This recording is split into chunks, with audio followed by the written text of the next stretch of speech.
Hello. I wanted to start the video off by saying my family got a new cat and he's precious and I love him. His name is Cheeto and he just wants to play with stuff that's on the floor. So I got, well actually one, my hair's pink. That's new. Throughout this video, my nails get shorter. It was filmed over several days and I broke a lot of nails, basically.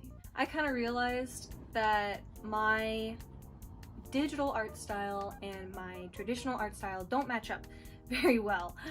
So I wanted to see if I could get the effect that I do with digital art through traditional, and I was like, what mediums would I use to get that? And at first I was like, oh, acrylic, but I was like, acrylic takes way too much time to set up. Then I thought, ooh, what about gouache? And that is the same problem. Most of my traditional artwork is done with water-based markers, the Tombow markers, and that streakiness is just something that I don't really get in digital art.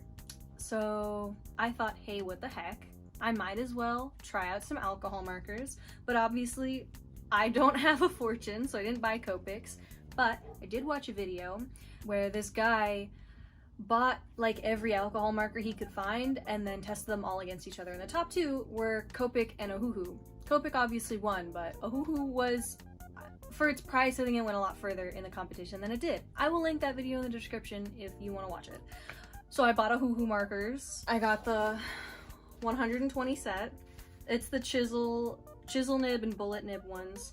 I also got Posca pens, just the white ones, because it's all I really need at the moment. I want to invest in some more, but probably not yet. And just for a little bit of texture, I got some colored pencils. Yeah, I already have a pack of these, but it's not the primary color ones. Getting into the video. So I first received the Ohuhu markers. Let me just say, I spent maybe half an hour on the internet looking for blank swatch sheets so I could swatch these markers. It wasn't until after that fruitless searching that I realized it came with swatch sheets. So save yourself the trouble and just look through the bag before you start Googling stuff. The swatch sheets themselves, pretty thick paper. While doing the swatches, they didn't bleed through the back. I don't know what pound paper this is, so I apologize, but yeah, kind of wish they had offered some information on that. There are a lot of very slightly different shades of the same kind of pink, but not enough different kinds of pink, if you know what I mean. Say there's cool pinks and pinks that are closer to red and more like orangey pinks, like peach and stuff, and there weren't a lot of orangey pinks. We'll go with that. Same with green. There weren't a lot of yellowish greens, which made it difficult for some blending that I'll show later on.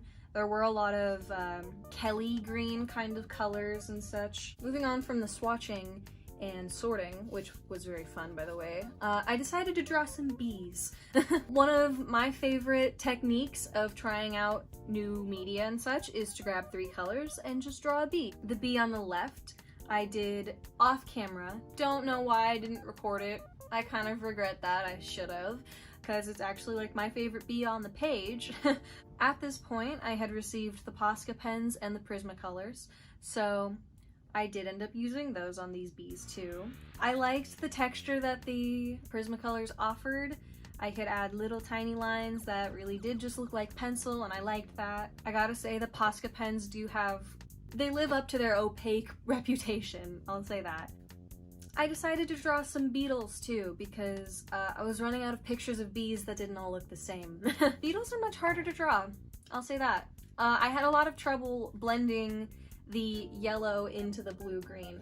So I decided to also do a little sheet where I tried to see like basically what the markers could do, like what their extent of blending was. When I practiced the blending on my own paper and such, it was much easier to do with just the markers, like just blending just with the colors instead of using the blending marker.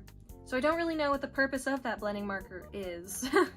I also tested out which of my pens that I typically use for inking would smudge after I put it down, because with the water-based markers, it usually ends up smudging the ink whether it's dry or not.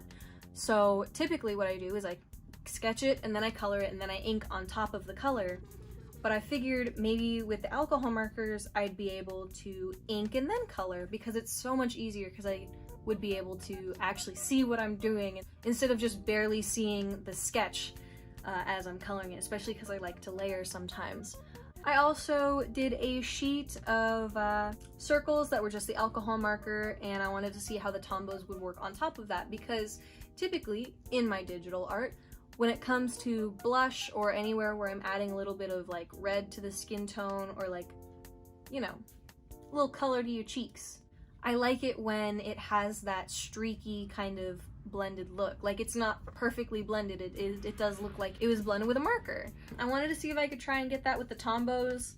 It didn't really work out. Maybe it's just the colors I'm using, but I don't know. I'll experiment with that in the future. This brings us to the illustration that I did of a girl that I saw on Pinterest. The shading was something I was kind of iffy about, because I didn't want something that was too dark, but I also didn't want something that was not light enough to show that the shading is colored. I think the color that I chose for the shading was a little bit darker than what I would have wanted it to be, but that may also just be on my part.